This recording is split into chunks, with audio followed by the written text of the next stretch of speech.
સમાચારની જો વાત કરીએ તો મહેસાણા ઊંઝા એપીએમસી ચૂંટણીમાં મતદાન પહેલા ઊંઝા શહેર ભાજપ મહામંત્રીને પાર્ટીમાંથી સસ્પેન્ડ કરાયા છે। ઊંઝા એપીએમસી ચૂંટણીમાં મેન્ડેટનો અનાદર કરી ઉમેદવારી ચાલુ રાખવા બદલ સસ્પેન્ડ।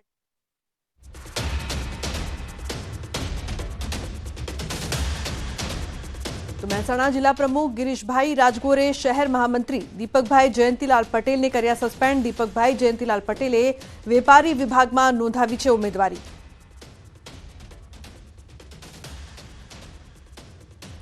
આપના ગોપાલ ઇટાલિયાને ભાજપના યજ્ઞેશ દવેનો સણસણતો જવાબ। ઇટાલિયાનો ગુનાહિત ઇતિહાસ ધરાવતા અને વિકૃત માનસિકતાવાળા ગણાવ્યા। કહ્યું આવા વ્યક્તિ સાથે ગૃહરાજ્યમંત્રી ડિબેટ તો શું વાત પણ ન કરે। ગુનેગારોને બચાવવા ઉભા કરવામાં આવે છે નકલી રાજીનામા। ગુજરાત રાજ્યના ગૃહમંત્રી જવાબ આપશે। આવા અલેલ ટપ્પુઓને મારે કહેવું છે કે મહેરબાની કરીને માફમાં રહો, કારણ કે તમારો જે વ્યક્તિ પકડાયેલો છે, જે ગુનેગાર પકડાયેલો છે, પોતે કબૂલ કરે છે કે હું આમ આદમી પાર્ટીનો મહામંત્રી ચાલુ છું। ભલે તમે ખોટું રાજીનામું ઊભું કરો, કારણ કે રાજીનામું તો વ્યક્તિએ રાજી થઈને આપેલું હોય, અને રાજી થઈને જ્યારે રાજીનામું આપે ને ત્યારે પોતાના ફેસબુક પેજ ઉપરથી અને પોતાના સોશિયલ મીડિયા ઉપરથી પોતાનું સ્ટેટસ હટાવી લેતો હોય છે। આજે પણ એના ફેસબુક પેજ ઉપર અને સોશિયલ મીડિયામાં સ્ટેટસ ચાલુ છે। તો નકલી માર્કશીટ પ્રવેશ કૌભાંડનો પર્દાફાશ થયો છે। સુરતમાં વીર નર્મદ દક્ષિણ ગુજરાત યુનિવર્સિટીમાંથી રેકેટ ઝડપાયું છે। વીએનએસજીયુમાં નકલી માર્કશીટથી પ્રવેશ મેળવ્યો હતો। 3 વર્ષમાં 62 વિદ્યાર્થીના પ્રવેશ રદ કરાયા। તો અન્ય રાજ્યની બોગસ માર્કશીટથી પ્રવેશ મેળવ્યાનો ખુલાસો થયો છે। મહારાષ્ટ્ર, તમિલનાડુ, રાજસ્થાન બોર્ડની બોગસ માર્કશીટથી પ્રવેશ મેળવ્યો હતો। હવે સૌથી મોટી વાત તો એ છે કે કેટલાક વિદ્યાર્થીઓ હોય તો એમબીબીએસ સહિત વકીલના પણ અભ્યાસ પૂર્ણ કર્યા છે। યુનિવર્સિટી દ્વારા તમામ ડોક્યુમેન્ટ્સની ખરાઈ કરતા નકલી માર્કશીટથી પ્રવેશ મેળવવાનું રેકેટ સામે આવ્યું છે। એક વિદ્યાર્થી એમબીબીએસના 2 વર્ષ ભણી લીધા બાદ 3જા વર્ષે ઝડપાયો। એક વિદ્યાર્થીએ તો તમિલનાડુ બોર્ડના નામે યુનિવર્સિટીને ફેક લેટર પણ મોકલ્યો હોવાનું સામે આવ્યું, જ્યારે વિદ્યાર્થીએ એલએબીનો અભ્યાસ પણ પૂર્ણ કરી લીધો હતો અને યુનિવર્સિટીને જાણકારી મળી। તો રાજકોટ શાળા સંચાલક મંડળના પ્રમુખનું નિવેદન સામે આવ્યું છે। પ્રમુખ ભરત ગાજીપરાનું સ્કૂલની ફી અંગે નિવેદન। સૌરાષ્ટ્રમાં નવી કમિટીની રચના કરી શિક્ષણ મંત્રી કુબેર ડિંડોરને પત્ર લખીને રજૂઆત કરી। ફી નિયમન કમિટીનું માળખું ખર્ચ જોવામાં આવ્યું હતું। શાળાઓનો ખર્ચ દર વર્ષે વધતો જાય છે। અમે રજૂઆત કરી, નિયમન કરો, નિયંત્રણ નહીં। એમનો જે માપદંડ છે એ પ્રોપર નથી। અમે એ જાણવા પણ પ્રયત્ન કર્યો કે તમારું જે કંઈ માળખું છે અમને જણાવો, પણ હજી સુધી અમને કોઈ એનો પ્રત્યુત્તર આપ્યો નથી। અમારી રજૂઆત એ છે કે નિયમન કરો, નિયંત્રિત ના કરો, કારણ કે 70 થી 80 જે એમને ઓર્ડર કર્યા છે એમાંથી મોસ્ટ ઓફ 20-25ની ફરિયાદ છે કે અમારી ફી ઘટી છે।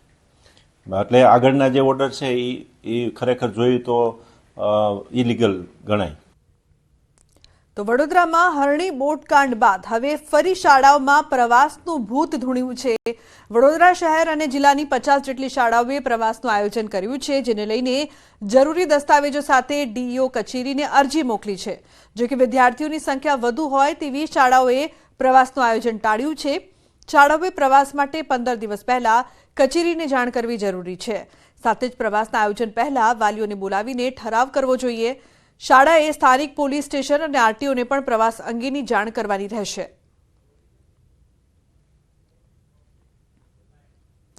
ન ફક્ત મહેસાણા, પાટણમાં પણ રખડતા ઢોરનો ત્રાસ યથાવત છે। જિલ્લાના રાધનપુર શહેરમાં નાની શેરીને રખડતા ઢોરે બાનમાં લઈ લીધી।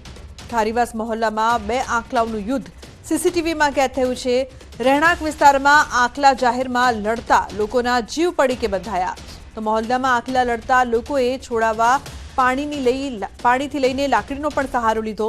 રાધનપુર શહેરમાં અવારનવાર જાહેર માર્ગો તેમજ મહોલ્લા પોળમાં જોવા મળે છે આંખલા યુદ્ધ। તેમ છતાં તંત્ર ઘોર નિંદ્રામાં જોવા મળી રહ્યું છે। તો લોકોમાં ડરનો માહોલ। રખડતા ઢોરની સમસ્યા, રહીશો પરેશાન। રમતા કિશોર પર રખડતા ઢોરનો હુમલો। મહેસાણાના પીલાજીગંજ વિસ્તારનો બનાવ સીસીટીવીમાં કેદ થયો છે। તો ગાયે ભેંટું મારીને કિશોરીને ઉછાળીને પટક્યો। નીચે પટકાતા કિશોરના માથામાં ગંભીર ઈજા થઈ છે। ઘાયલ કિશોરને હોસ્પિટલ દાખલ કરાયો છે। વંશ આયુર્વધુ નામનો કિશોર હાલ સારવાર હેઠળ છે. બનાવ બાદ સ્થાનિકોમાં પણ ભારે રોષ જોવા મળી રહ્યો છે. એક જ દિવસ એક જ ગામમાં 2 લોકો પર દીપડાનો હુમલો. દાહોદના લીમખેડાના અગારા ગામમાં દીપડાનો આતંક જોવા મળ્યો. લોકોમાં ભારે ડરનો માહોલ છે. સવારે યુવક તો સાંજે મહિલા પર દીપડાનો હિંસક હુમલો. ગઈકાલે સવારે દીપડાએ યુવકના મોઢા, હાથ અને છાતીના ભાગે પંજા મારીને હુમલો કર્યો હતો. તો સાંજે ખેતરમાં કામ કરતી મહિલા પર દીપડાએ હુમલો કર્યો, જેમાં મહિલા ગંભીર રીતે ઘાયલ થઈ હતી. હાલમાં બંને ઘાયલો લીમખેડાની હોસ્પિટલમાં સારવાર હેઠળ છે.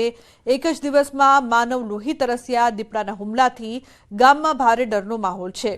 તો વન વિભાગે હાલમાં દીપડાને કેદ કરવા પાંજરા ગોઠવ્યા છે. તો 4 પગનો આતંક અહીં જોવા મળી રહ્યો છે. એક તરફ રખડતા ઢોરનો ત્રાસ, બીજી તરફ ગાયે કિશોરને ઉછાળ્યો. તો દાહોદમાં દીપડાના હુમલાથી લોકો છે તે ભયભીત થઈ ગયા છે. સવારે યુવક અને સાંજે મહિલા પર હુમલો. ગામમાં દીપડાનો આતંક છે. રહીશોમાં ફફડાટ છે. તો બીજી તરફ પાટણ અને મહેસાણામાં ઢોરના આતંકથી લોકો હેરાન પરેશાન થઈ રહ્યા છે.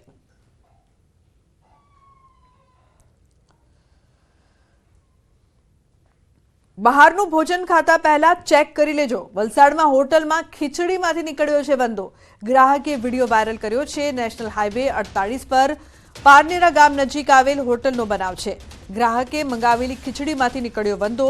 365 ગ્લોબલ કિચન નામની હોટલમાંથી ગ્રાહકે ખીચડી મંગાવી હતી, જે બાદ વંદો નીકળતા હોબાળો કર્યો. હોટલ વિરુદ્ધ ફૂડ વિભાગમાં કાર્યવાહી કરાઈ છે.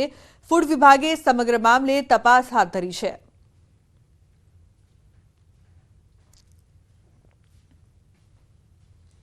પોરબંદરમાં કેમિકલયુક્ત પાણીનો અનોખી રીતે વિરોધ થઈ રહ્યો છે. પ્રદૂષિત પાણીની નનામી કાઢીને કાળા કપડા સાથે બાઇક રેલી યોજાઈ. જે રીતે સ્મશાન યાત્રા યોજાય છે તે જ રીતે કેમિકલયુક્ત પાણીની સ્મશાન યાત્રા યોજીને વિરોધ કરાયો. હજારોની સંખ્યામાં લોકો બાઇક રેલીમાં જોડાયા. ખારવા સમાજ તથા સેવ પોરબંદર સી સંસ્થા સહિત શહેરીજનો રેલીમાં જોડાયા હતા. જેતપુર ઉદ્યોગના પાણીને પોરબંદરના દરિયામાં ઠાલવવાની યોજનાનો વિરોધ. તો પોરબંદર ખારવા સમાજના પ્રમુખ સહિત આગેવાનો પણ રેલીમાં જોડાયા. હજારોની સંખ્યામાં લોકોએ રેલીમાં જોડાઈને આ યોજનાનો વિરોધ કર્યો.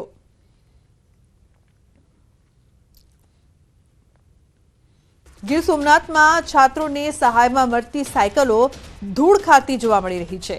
મોટી સંખ્યામાં સાયકલો ધૂળ ખાતી અને આડેધડ ફેંકી દેવાયેલી હાલતમાં જોવા મળી. મનાઈ રહ્યું છે કે આ સાયકલોને થપ્પો ઉનાના કંસારી ગામનો છે. ગામના સરપંચ ચંદુભાઈના કહેવા મુજબ શાળાના અભ્યાસ કરતી યુવતીઓને આપવાની હતી, પરંતુ કોઈ પ્રોબ્લેમના કારણે આપવામાં ન આવી અને હવે ધૂળ ખાઈ રહી છે. અન્ય સમાચાર, નર્મદાથી રાજપીપળા પોલીસને મળી છે સફળતા. મહારાષ્ટ્રની ત્રિશુલ મહિલા ગેંગ સકંજામાં ભીડવાળી જગ્યાએ ચોરીને આપતી અંજામ. સીસીટીવીના આધારે ગેંગની પોલીસે કરી છે ધરપકડ.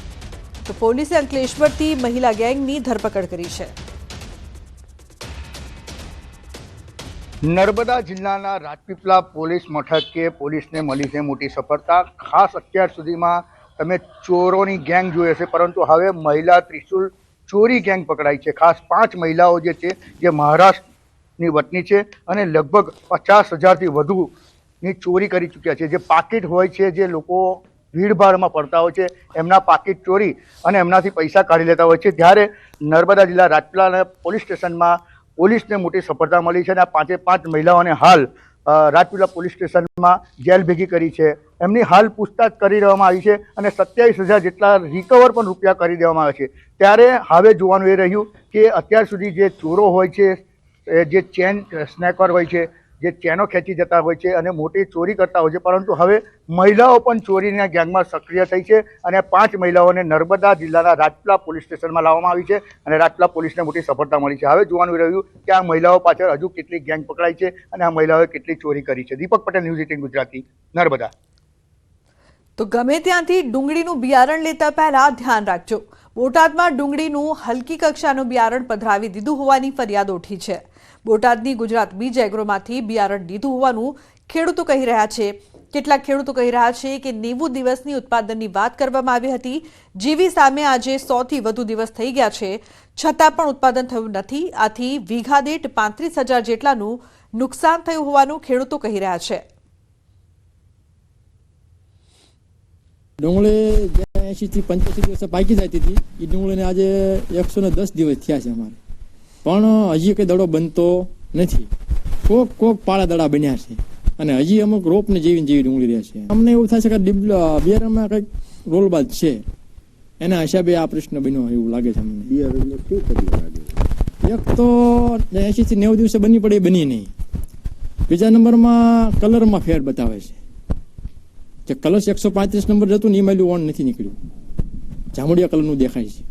135 નંબરનું બિયારણ છે કલશનું, અને ગુજરાત નિક બીજમાંથી લીધેલું છે. આ છે ને કલર ફેર બી છે, પછી બી કલર ફેર એની સામે આ પાકતી જાત મોડી નીકળે.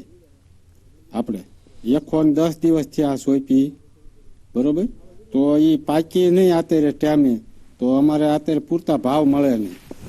ભાવ મળે નહીં એટલે મને 20 કિલો અમારે 200 રૂપિયાની ખોટ આવે, ગમે ત્યાં વેચવી તારે કલર ફેરના હિસાબે, બરોબર. તો એક વીઘે અત્યારે કેટલા રૂપિયાનું નુકસાન થાય? અત્યારે તો 35,000-30,000 નું નુકસાન જાય. તે આ ભાવ હલ્યા છે. તો નહીં પાકવા પાછળનું કારણ પાકવાનું તો બિયારણમાં મિસ્ટેક આવ્યું હોય. તો હવે કેટલાક ખેડૂતો વિરોધ કરી રહ્યા છે, તો કેટલાક ખેડૂતો આ ડુંગળીના બિયારણને સમર્થન પણ કરી રહ્યા છે. સમર્થન કરનાર ખેડૂત એમ કહી રહ્યા છે કે અમારે બિયારણમાં કોઈ જ ફેરફાર નથી, આ બિયારણ અમને તો યોગ્ય લાગ્યું છે. કળશનો 135 20 કિલો લાવ્યો હતો ડુંગળીનો, ગુજરાત એગ્રોમાં બોટાદ. અમારે જેવું જોતું હતું એવું અમારી રીતે પાક થયો. એ તો જેવી ખેડૂતની માવજત, જેવું નાખ્યું એવું લેવી, અને અમારે થયું તો એમને થાય જ તેને સંતોષ જ છે. ના, અમારી રીતે નથી. હવે આ તો રહી ખેડૂતોની વાત. કેટલાક ખેડૂતો વિરોધ કરી રહ્યા છે, તો કેટલાક ખેડૂતો સમર્થન પણ કરી રહ્યા છે. ત્યારે ન્યૂઝ 18 ગુજરાતીની ટીમે ડુંગળીનું બિયારણ વેચાણ કરનાર ગુજરાત બીજ એગ્રોના દુકાનદાર સાથે વાત કરી, તો તેઓ કહી રહ્યા છે કે અમે 1-2 નહીં 35 ટન ડુંગળીના બિયારણનું વેચાણ કર્યું છે.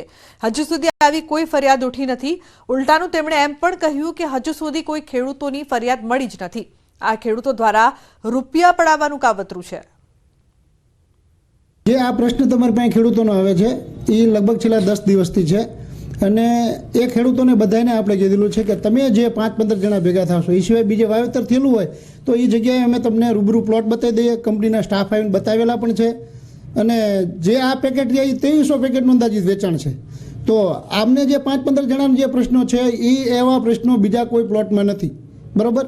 તો એના માટે થઈને જોવું, પણ છતાં પણ ખેડૂતોને કોઈ જો અસંતોષ હોય તો એના માટે કોઈ પણ લીગલ કાર્યવાહી થાય તો અમે એ ખેડૂતોના સાથ સહકારમાં છીએ.